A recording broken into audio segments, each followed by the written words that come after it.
राजस्थान में विधानसभा चुनाव संपन्न हो चुके हैं। 25 नवंबर को जनता ने अपने मताधिकार का प्रयोग कर प्रत्याशियों की किस्मत को ईवीएम में कैद कर दिया है। प्रदेश के चुनाव में कांग्रेस और बीजेपी की स्थिति को लेकर के दी जेसी शो में भारत 24 के CEO and editor in chief doctor Jagdish Chandra का क्या कुछ कहना है, आइए आपको सुनवाते हैं।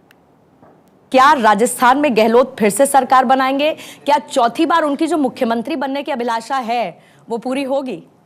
गहलोत फिर से सरकार बनाएंगे या चौथी बार शपथ लेने की उनकी आकांक्षा पूरी होगी कि नहीं, इसका एक्चुअल पता 3 दिसंबर की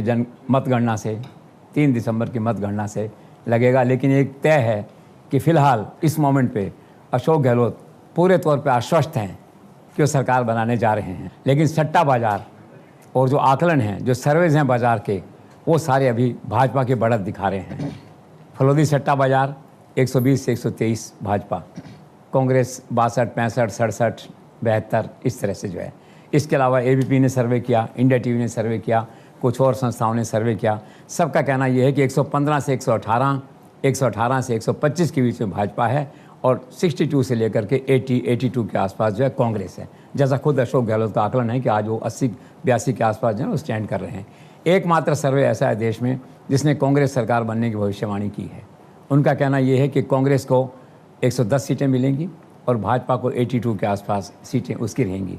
और उस संस्थान का दावा है कि कर्नाटक में उन्होंने जो उस समय सर्वे किया था उसमें उन्होंने कहा था 135 सीटें आएंगी और वो सही निकला उनका।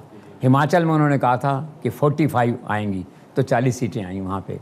तो उनको उम्मीद है कि राजस्थान में इस बार कांग्रेस सरकार बनेगी। लेकिन जो मेजॉरिटी है सिचुएशन की, सर्वेज की, वो भाजपा सरकार की ओर संकेत कर रहे हैं। पर अशोक गहलोत का पूरा आत्मविश्वास अभी बना हुआ है। सबसे महत्वपूर्ण बात यह है कि अशोक गहलोत फिर से सरकार बनाएंगे या नहीं, इसका एक महत्वपूर्ण पैरामीटर ये रहेगा कि क्या ये चुनाव विधायकों के चेहरे पे लड़ा जा रहा है या फिर अशोक गहलोत के चेहरे पे। अगर ये विधायकों के चेहरे पे लड़ा जा रहा है तो फिर आप मान लीजिए कुछ भी हो सकता है। कांग्रेस 38 से 40 सीटों पर भी सिमट सकती है। कारण क्या है, विधायकों के प्रति क्षेत्र में भयंकर आक्रोश है।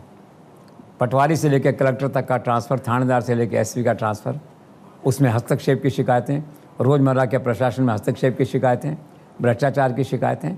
तो ऐसा कहा जा रहा है कि लोकल जो फील्ड है वहाँ ये जो इस कार्यकाल के दौरान हर विधायक जो रीजनल चीफ मिनिस्टर बन गया था, क्षेत्रीय मुख्यमंत्री की तरह व्यवहार कर रहा था। इवन मुख्यमंत्री खुद मजबूर थे, वो खुद भी स्वीकार करते थे गलत हो रहा है, लेकिन क्या करो, राजनीतिक मजबूरियाँ थी। मजबूरियाँ 2 थी बड़ी। एक तो मजबूरी उसमें ये थी पायलट कैंप की ओर लोग चले नहीं जाएं, उनको बांध के रखना है, सारे काम करो, उनको मना के रखो, उनकी मनवार करो।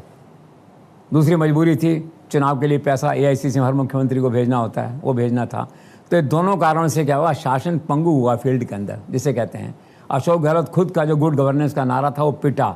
और मेरा दावा है कि खुद रात को जब बैठते होंगे तो एक बार रोते होंगे मन में कि क्या हो रहा है, मेरी गवर्नेंस कैसी थी और हालात ने मेरी गवर्नेंस को कैसे बना दिया। तो ये सारी स्थितियाँ हैं। तो देखिए आने वाले दिनों में जो है किस तरह से क्या होता है। सर, भाजपा सरकार बनने की स्थिति में कौन होगा मुख्यमंत्री पद का उम्मीदवार?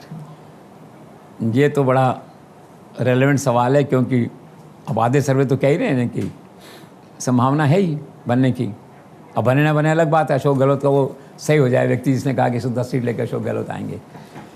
तो देखिए मुख्यमंत्री बनने की बात तो ये है कि इस पार्टी में जो स्वाभाविक चेहरा है, पुराना चेहरा है, आप कहिए जो नेचुरल चॉइस है, वो थी वसुंधरा राजे।